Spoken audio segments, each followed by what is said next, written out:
Hello, and welcome back. Another day, another no money why I'm doing this. As always, I have a link tree to my Ko-fi and Redbubble in the description below if you like what I do and or want my art in your things. Here's an example, if that tickles your fancy. You can like, you can comment, you can subscribe. More importantly, the people of Palestine can use our aid in the face of the genocidal Zionist occupation. Beyond Israel's general atrocities, the peoples of Sudan and the Democratic Republic of Congo could also use our support. And on a United States level, the fascist Republican Party is undermining human rights and ruining the country in the name of profit. I have a link tree with various options to offer support linked in the description below. If you have any aid organizations you regard highly, please leave a comment and I'll take a look. But for now, Heart to hearts! Heart to hearts. Let's see what we got for today's set. My throat is bothering me today.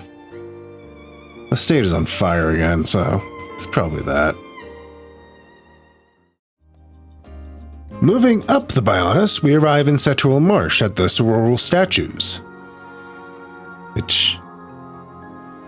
it's not exactly a good time for this, is it? There's fog. At night. It is pretty, though. It is real pretty. But that's not what we're here for. After completing the events in the Entia tomb, Entia History between Dunban and Melia can be done at any time. In Japanese, the title is Kodai Entia no Ibutsu, translating as Remains of the Ancient Entia.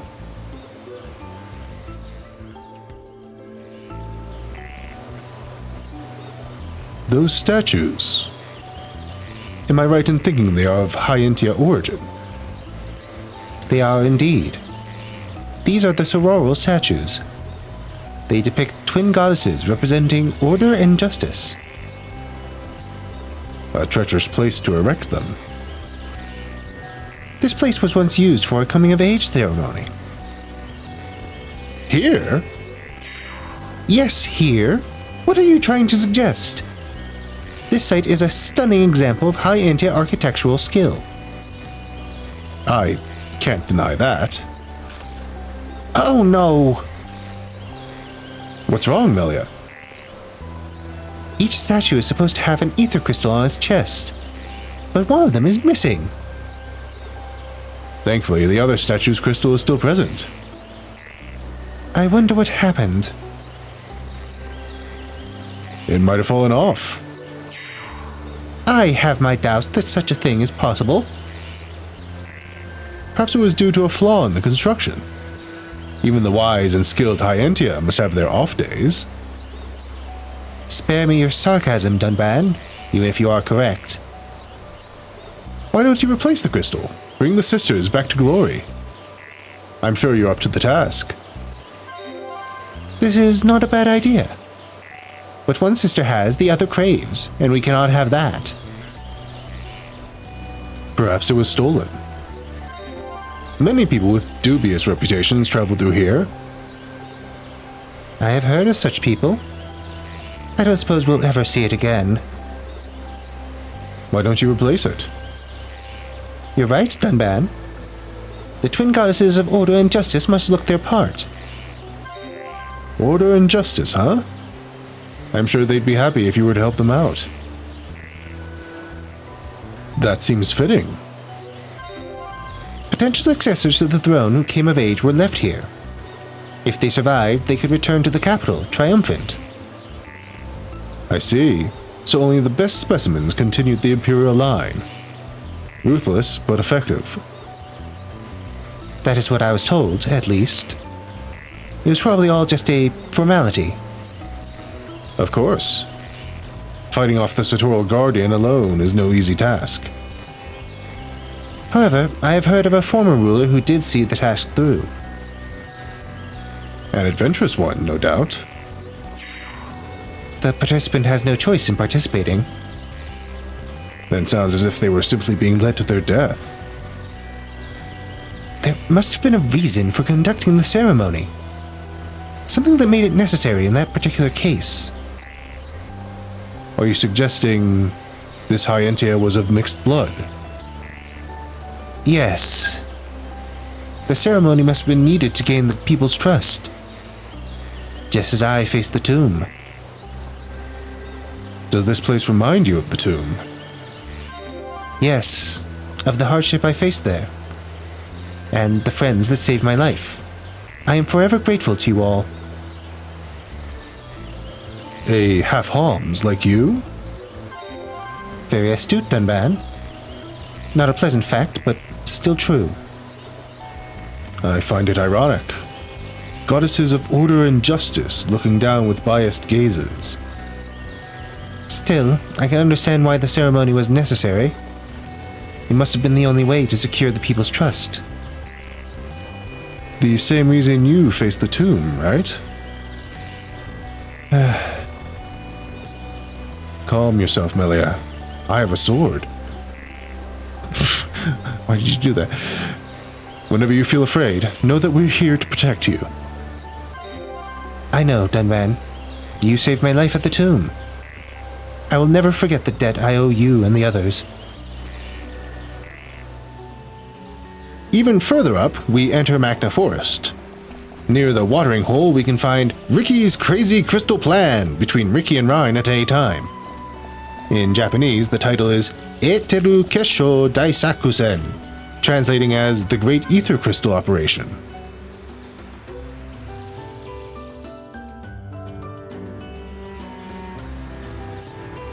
Reyn, look! Reyn, look! Big ether crystal! Whoa, that is big. Riki want crystal. Take home to village. How do you plan on doing that? Reyn big and strong. Reyn use thick head to move it. Oi, enough of this thick head business. Hurry up, Reyn. Riki want it now. I told you, no! It's impossible! Boring! Riki take crystal, have good plan. I bet it's a stupid plan. Riki show mean Reyn. Riki sell crystal for lots of money, then Riki pay off debt.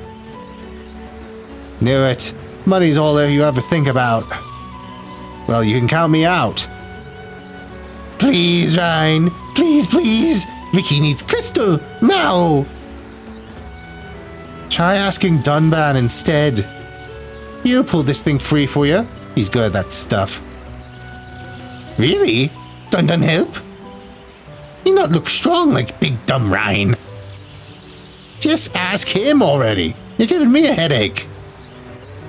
Okay, Riki ask Dun. Thank you, Reyn. I really hope Dunban doesn't kill me for this. Go on then. What's the plan? Riki glad Reyn ask. Riki sell ether crystal and pay back money owed to villagers. You must have built up a fair bit of debt to need this thing. Riki not proud of self. Riki check him out yesterday. Same as 20,000 fish eggs. You've lost me. How much? Lots. So Riki take crystal. Sell whole crystal and become rich. Good luck, man. What you gonna do with it? Riki sell it in village and pay off big debt to villagers. Oh yeah, forgot about your debt. You'll probably make a fortune. Riki will be rich. Except, you can't sell it like that. It's not worth anything raw. Why not? You really are clueless. You gotta put it in an ether furnace. Riki's furriness not enough? Not furriness, furnace. It's where you craft gems. Riki want ether furriness for village. They ain't cheap. How much money? Let me think here. If you take that crystal and make enough gems, you could buy one. Oh. Don't get yourself down, Riki. If you get the other villagers to chip in, you'll buy one in no time. I might even help you out. You've got to refine it. The thing about crystals is, you've got to put them in an ether furnace. Turn them into gems. That's how you make yourself some money. What village not have ether furriness? Only regular Nopon furriness. Oh yeah, that's right. No furnace. If village get ether furriness, good things happen to village. Good things will happen, alright. The whole place will be rich. You can make a new pollen works, and all the villagers will be happy. A new pollen factory? Riki want to eat pollen cakes. Pollen cakes for Little Pond and Oka. Now that I think, ain't ether furnace is really expensive. Better not tell him, just in case. Laterally, we enter Frontier Village for the last two today. First, at the diving platform on the 7th floor, we find Reawakened Memories between Fiora and Sharla at any time.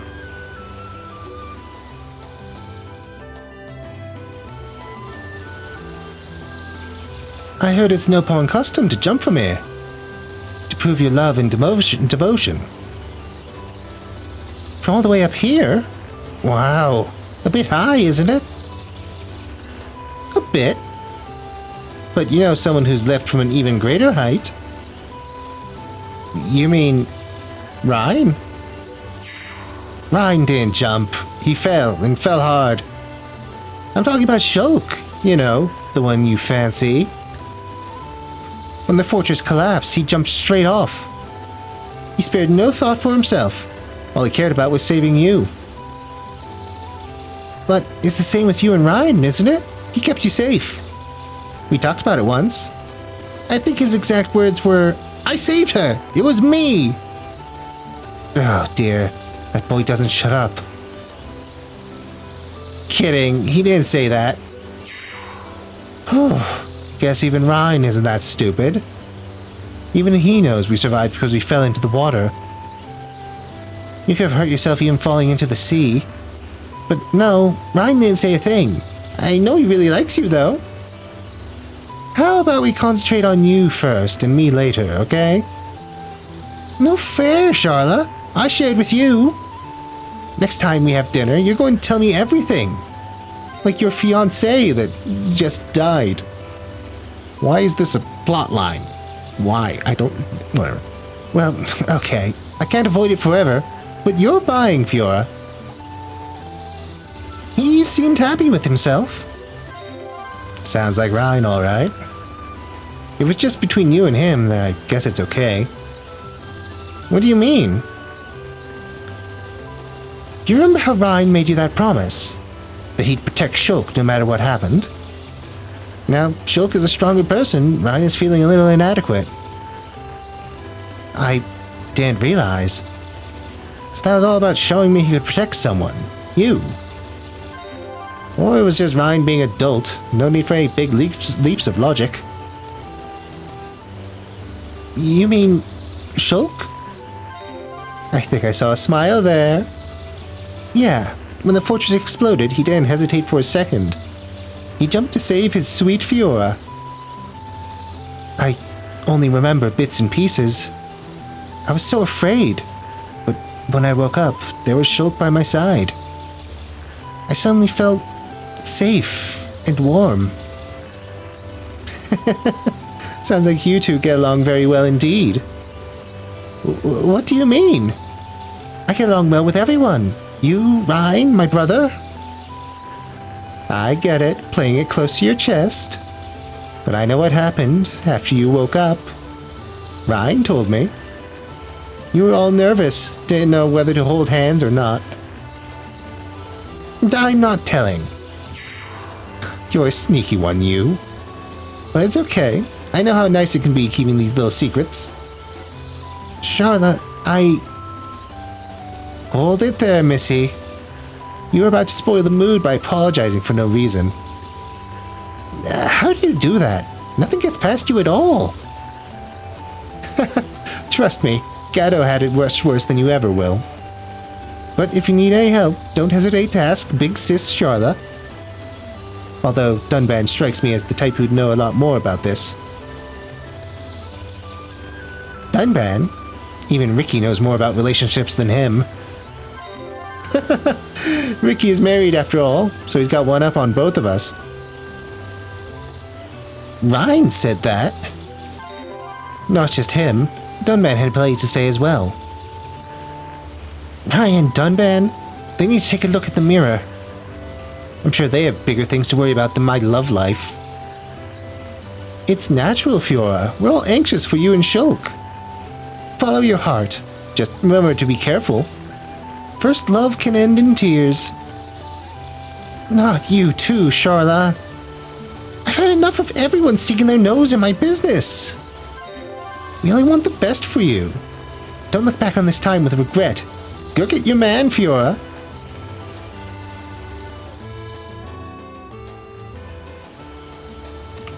And we jump.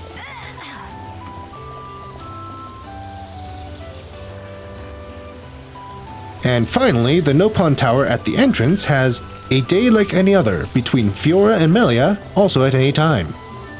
Right here.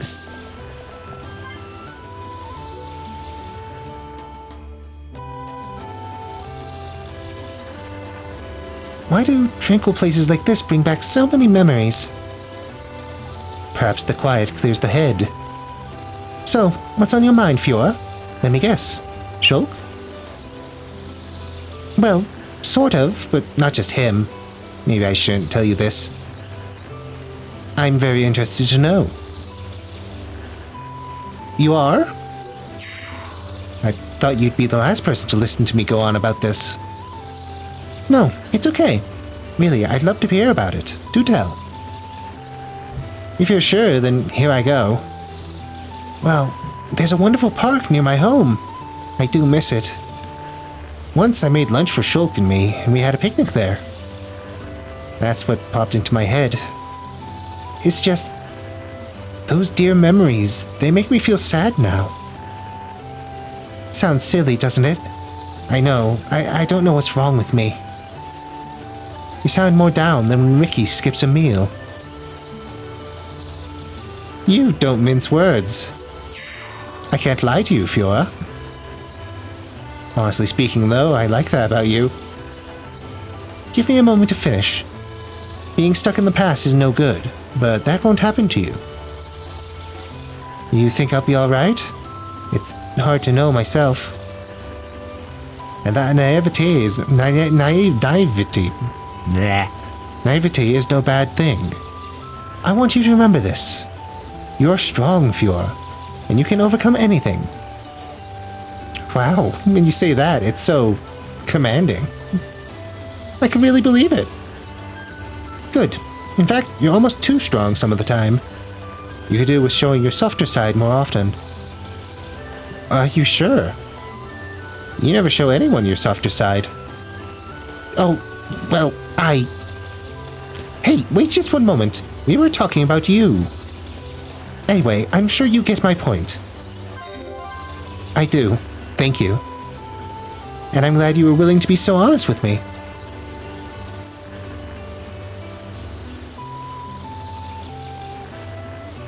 It's quite tragic.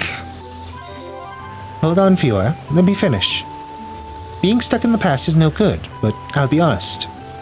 I don't think that will be a problem for you. Meaning, what exactly? I mean, you're stronger than most. That almost sounded like a compliment. And why not? You're always ready to face what's coming ahead. In love, it's hard to know when to hold back and when to act. But now's the time to accept your feelings and not look back. I guess you're right. You know, I get down in the dumps far too easily. I wish I could be more like you. We're not that different, Fiora. We come from different places, but we've got a lot in common. My feelings get the better of me, especially when it comes to boys. Next time, maybe I can be the one lending a shoulder.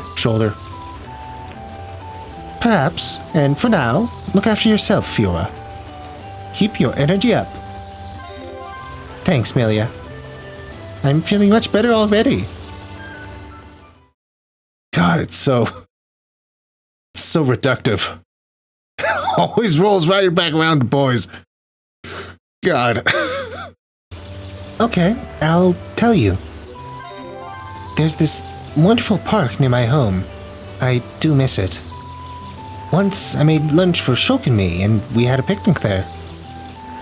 You don't say. Anything else you fancy boasting about? Your future, children? Living happily ever after? I didn't mean to boast. It's just that day, I'm always remembering it. I don't know why. Did anything special happen? Let me think. I remember it being the same as any other day. There was me and Shulk, and we had lunch. That's it. If that's your idea of any other day, I'm quite jealous, Fiora. Actually, Shulk looked really, really happy that day. More than he usually does. That must be why it's one of my favorite memories. I have a memory that I cherish, Mother and I eating at the villa. That sounds wonderful, Melia. I can recall no better time in my life. My mother's smile was radiant. I remember it like yesterday. Will we ever have happy times like those again? We will, Fiora. I promise. Believe in Shulk. He'll make it happen for you. Melia. I'm sure you're right. Thank you. With other hearts, it's kind of easy to tell which ones have negative results, but with this last one, it's a little difficult. Because it's kind of just the same thing. No, nothing in particular. It was a day like any other. The sun was shining, birds were singing, there was a light breeze. Sounds like a lovely day. When we were little, we used to run around that park together. I was just fast enough that Shulk couldn't catch me. Shulk never left your side, even back then. I admit, I'm jealous. I wasn't allowed such friends, nor any trips to nearby parks. But now you can do all of that. If you like, we can go together, just you and me. That's a nice idea. I'd love that. It would mean a lot to me. Thank you, Fiora. Despite it all, I'm glad we met. Me too, Melia. I hope we can stay friends for a long time to come. I won't be the coolest friend. I mean, looking like this. I don't care about that, Fiora. All that matters is that you're my friend. There's 2 more time attacks to do in the Land of Challenge. Fittingly, they are the dooziest of them all. Alright, you little freak.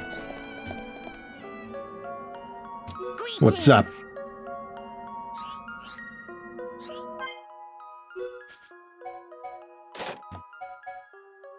He of the Metal Face pits us against Mumkar and Metal Face. Both forms have some really nasty arts in store once they drop below 50% health, so that's something to keep in mind. Our team for this is Dunban, Sharla, and Riki. Sharla is fairly welcome since Metalface has a ton of arts that inflict poison for her to remove. Riki also plays a pretty important role for Wave 2, but we'll get to that. Metalface is the opponent for Wave 1. We want this fool dead fast, so maintaining the Peerless aura throughout is a good way to maximize your DPS. There is Serene Heart, but that's more of a survival-focused aura, which isn't what we're looking for in time attack. We want dead. We want things to be dead. Nopon Archsage will watch from safe distance. Alrighty. Time to rumble. At 50% health, Metalface pulls out a particularly nasty art, Custom Grand Shot, which strikes everything around him at once and inflicts daze. You want to save the chain attack as a defensive option for this wave, throwing it out as he uses it to block the daze. Daze bad, don't get dazed.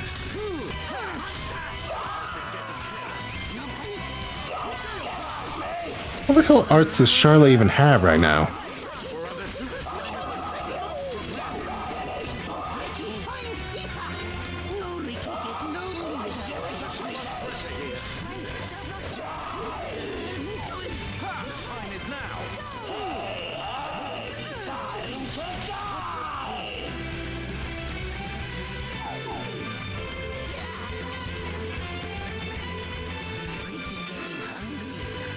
Well, this has gone poorly, hasn't it?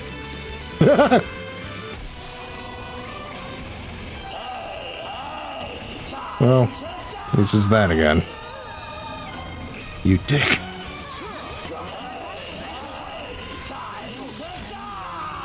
Wait, don't rush off.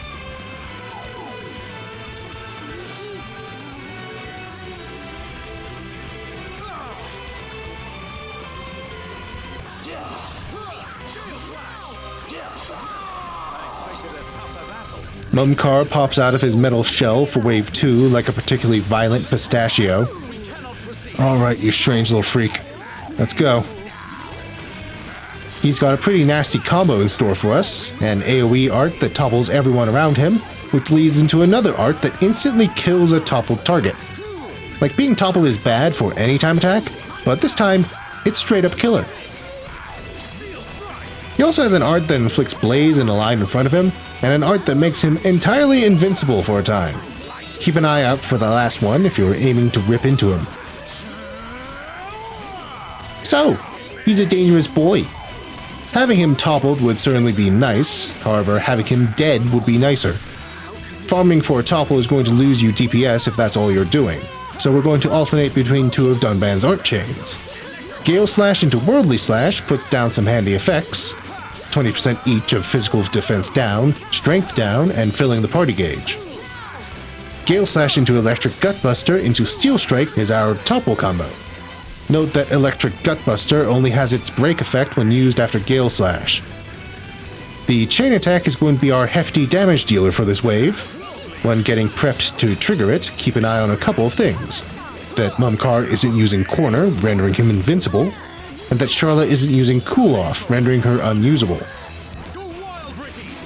I mentioned at the start that Riki has a big role to play in this wave, and that's here.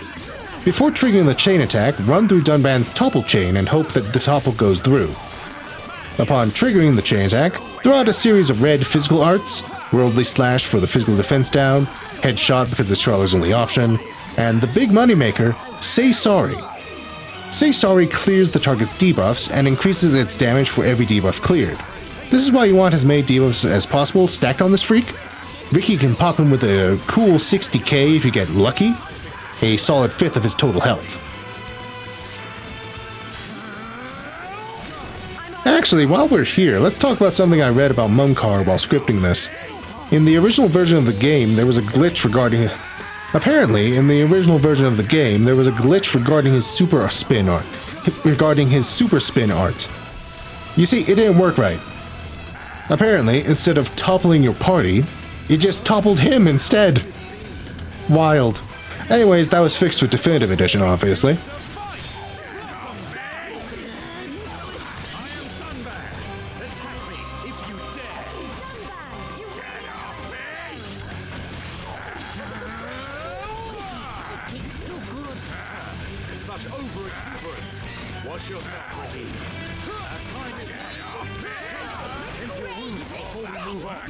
Oh, good.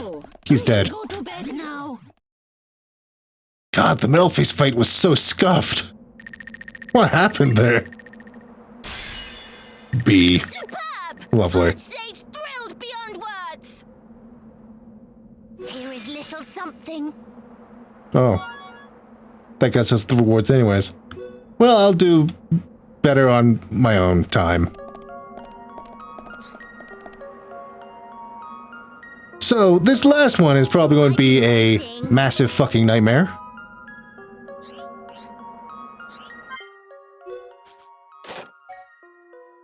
It's a unique enemy super gauntlet. Uniquely disadvantaged sees you controlling Fiora with Melia and Sharla in tow. We've got a major uphill battle ahead of us. Please to come back soon. Okay. Alrighty. Are you freaking kidding me here? Our first set of freaks is Stellar Bugworm, Shimmering Forte, and Conflagrant Raxial.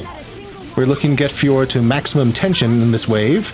Auto attacks and Double Wind are the name of the game, saving the chain attack and final cross for later. Also, focus the Caterpillar down first, as its Caterpillar Rush art can bring her tension down, and that's no good.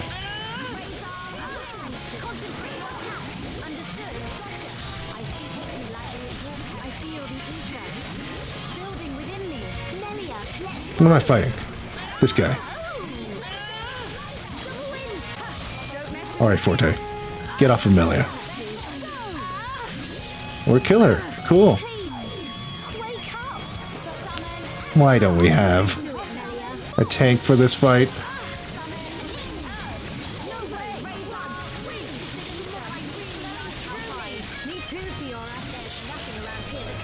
Oh, it died. Well, that's not what I wanted. The second wave is here, and it's monkey time! Big excited for Donkey Kong Bonanza, by the by. It was a confusing moment for me, too. These iterations of Immovable Gonzalez and Territorial Rotbart are substantially stronger than their Bionis Leg versions, and we would like them to be dead very quickly. Yeah, this is going badly.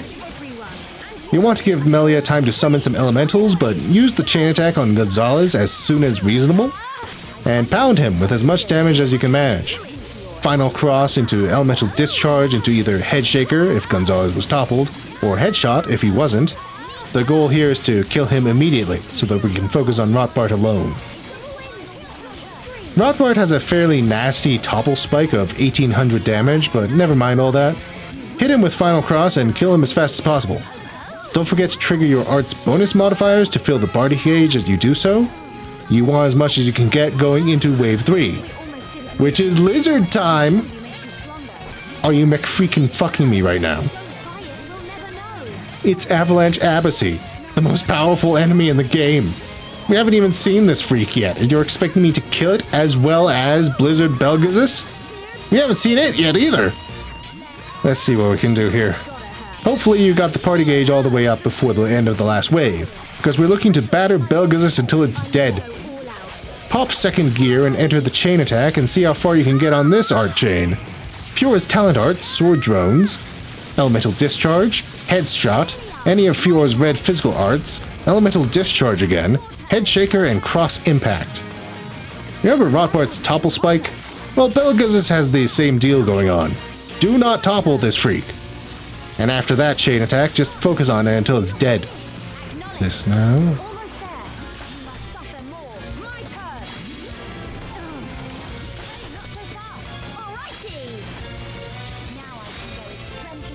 There we go. That didn't go bad. Oh my god, I can't even get close to it. Now, Avalanche Abacy. Graciously, this iteration of Abacy doesn't have its spike effect, which just kills you when you get close. Fighting the in-game version of this is going to be so nasty. Buff Fiora with Speed Shift and Power Drain and Weight, letting her auto-attack to her heart's content. Keep building the party gauge and don't use it. Eventually, Abacy is going to use Ultra Air Crush 10. God, that does so much damage. Now chain attack and... Don't use it. Just give up. Take the attack and die. Let your allies revive you, build the party gauge again, and now use the chain attack, focusing on red physical arts. This should get it low, if not dead, and you can finally say goodbye to this hell.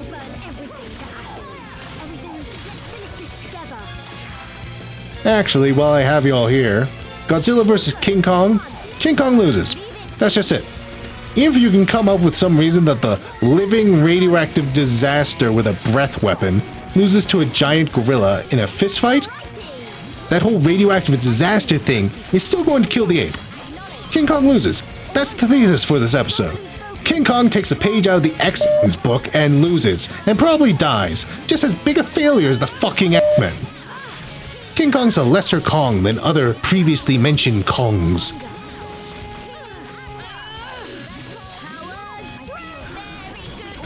What a disaster. I prepared myself for the worst.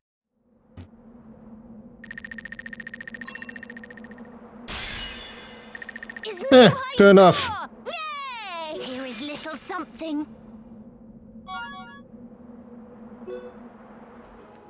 Now, let's talk about Noponstone farming. Like I said before, Lost in a Dark Dream is the challenge for farming, due to having a single wave with, technically, a single enemy. Of course, this is a free mode sort of deal. Once you reach a substantially higher level than the Mammoth, you'll be hard-pressed to die at all. Surviving isn't the difficult part now. The problem now is minimizing either the amount of time or effort spent in the time attack. I've read about two methods. One I only have the cliff notes of, so this might be a bit scuffed. This version revolves around Fiora and her auto attacks. The way I read goes, equip her weapon with double attack, physical defense down, and something else to increase her attack for just by a smidge. They specifically suggested lightning attack, which does actually make sense. If we compare lightning attack to, say, chill attack or blaze attack, lightning attack is a guaranteed extra electric damage, while chill attack and blaze attack have only a 20% chance. For some reason, I don't know why. Maybe it's because those are actually inflicting the chill and blaze debuffs, which do damage over time. So they're more powerful theoretically? Who can say? Who can say? The post I saw also mentioned Dunban with Peerless as the only art he's equipped with. Let's see how well this turns out for me. It would probably go better if I was at the level cap, but I'm here now, so we'll just have to deal with that. Something to note when going into free mode in time attack is that your current party is the party that you go in with. So keep that in mind.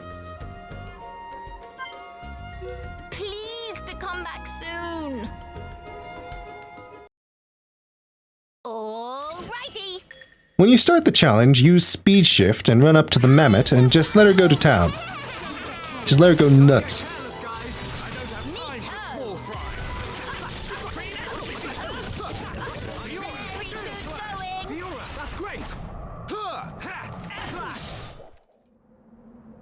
Yeah, if I put like more effort into this, I could probably do it much faster, but I haven't. I just do not care. I'm not gonna go farming for more gems just to show off more farming. Now, the other method is generally seen as the consensus for farming strats, using Reyn to just annihilate this thing in a single blow.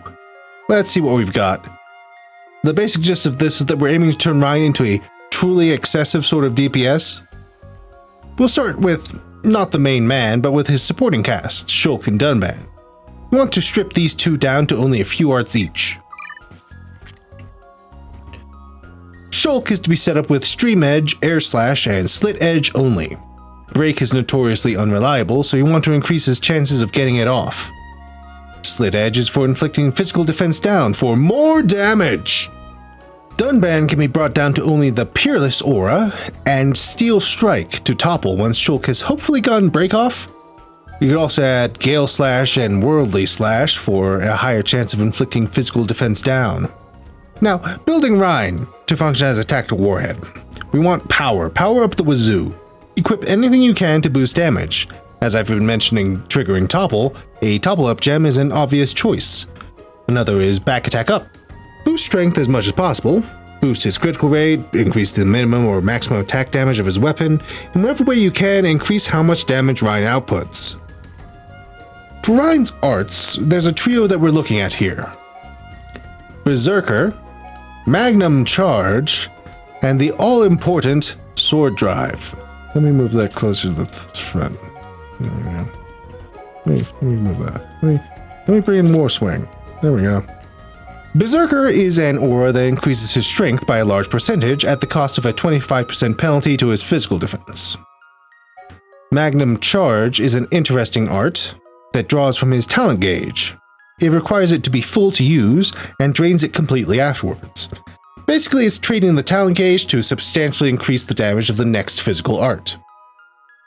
As such, the Bone Upper and War Swing arts are strong contenders for the build, since they fill the talent gauge on hit. And Sword Drive is just one of the most powerful arts in the game. It's massive.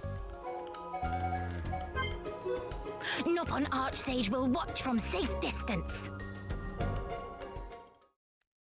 Alrighty. Time to rumble. You enter the fight and you engage the enemy. You wait for Dunban to use Peerless. At this point, you walk around to the back of the mammoth and use Berserker and then Magnum Charge. Hopefully by this point, Shulk and Dunban will have toppled the beast. And then you use Sword Drive to cause an obscene amount of damage. If it doesn't die, it'll probably be pretty close and you can just mop it up from there. Of course, you should probably have better gems and weapons than I do, so it doesn't exactly work out for me in quite the way it's supposed to. Got it. But like I said, it's really not a threat once you're substantially higher level than it. But ideally, you could manage to do this in 10-15 seconds. I didn't really have a good place to slot this in the previous episode, but let's talk about sourcing the art books. Besides the master art books that are in the shop here, intermediate books are only available in shops you encounter during the journey. There are also the Colony 6 shops. As you increase the commerce and housing level, new shops open up in the colony. What is it? These also offer intermediate art books, the ones that you would be finding in the other shops throughout the world, so if you don't want to go hunting for them, you can just get to high commerce and housing in Colony 6, which is its own thing. It's its own challenge. I think these also offer like a lot of the armor cosmetics that I'm missing. I'm not really sure. I'm not sure where a lot of these things are. I think a lot of them, maybe these are the ones I'm missing. I don't know. I don't really know. I'll need to figure that out. Oh, hello. At this point, though, it'd probably be best just to go for the advanced art books. These are, for the most part, only dropped by monsters above level 45, with a low chance to appear in their gold chests. As such, the save and reset method is a great option to constantly reroll the contents of the gold chests until you find what you want, though you might have to be wary of where you're standing around equally leveled enemies and uniques.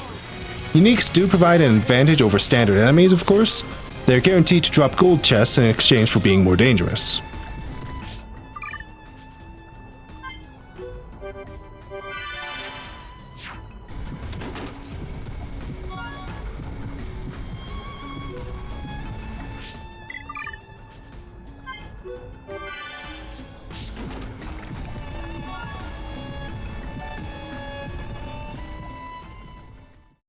And that'll be all for today. Thank you for watching, and just watch out for one another, and take care of yourselves.